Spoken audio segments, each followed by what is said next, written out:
чыгармаларды жаратып алсак көптөгөн жылдар туруп берет деген. Скульптура бул искусствонун нерсенин көлөмдүү элесин тартуучу түрү. Дал ушул скульптура өнөрү менен көп жылдан бери алектенип келген сүрөтчү.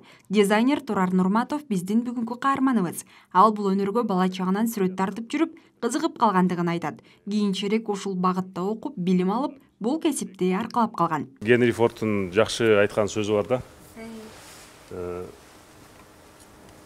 Бул жакшы төлөнүлгөн жакшы жумуш, бул жакшы төлөнүлгөн хобби деп коет го. Баягы өзүңө жаккан жумушуң еще жакшы даремет алып келсе, жосом жакшы пайда алып келсе, ошол жашоо дагы кызык болот, жумушуң дагы кызык болот. Негизи жыргап жашайсың да. Анан албетте кызыккан нерсени жасаш керек. Ар ким ар нерсе деши мүмкүн. Художник болсоң алкаш болуп кетесиң дегендер болушу мүмкүн. Бирок ал адамдын өзүнөн эле зависит этет. Өзүң алып жүрүү тартиптерин, принциптерин туура колдонсоң эле. Жакшы өнөр ар бир кесип ардактуу дейт. Бул ишти таштабаш үчүн кээ бир бизнес жасаганды үйрөндүк. Башка тармактардан дагы кандай дополнительный источник деп коет го, каржы булактарын кичине көбөйтүш үчүн. Ошентип баягы башка түшсө байталат болот деп айласын таап, ушул нерсени таштабай алып баратабыз да. Баса белгилей кетсек, учурда Ош шаарындагы иш-чаралардын көркүн ачкан, шаарга кооздук берген инсталляциялардын көпчүлүгү скульптор Турар Нурматов мырзанын эмгеги. Каарманыбыз азыркы тапта дагы шаардын өнүгүүсүнө багытталган долбоорлордун негизинде буйрутмаларды жасоо менен алек. Дарактын эки жагынан кармап турган колдун скульптурасын жасап атабыз. Бул да бүтө элек пока кое турдук. Күн жылыса улантабыз деп. Бул эмнеге карата?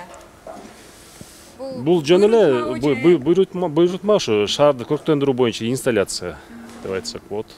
Бул кайсы жерде коюлуу алдында турат?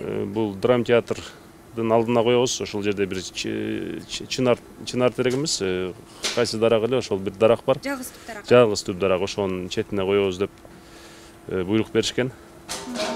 Демек бул күн ачылганда кайра улантылат экен да жумушу. Ооба, эми пока токтоп турат, баягы технологиясын бузуп койбошубуз керек. Мына суукта арт бетон деп коет, мен иштесек эртең укаланып түшүп калышы мүмкүн, сапатына терс таасирин тийгизет да. Бул дагы бугунун скульптурасы, мына азыркы черновой деп коет. Баштапкы мына ушундай чаптамасы деп коен, лепкасы.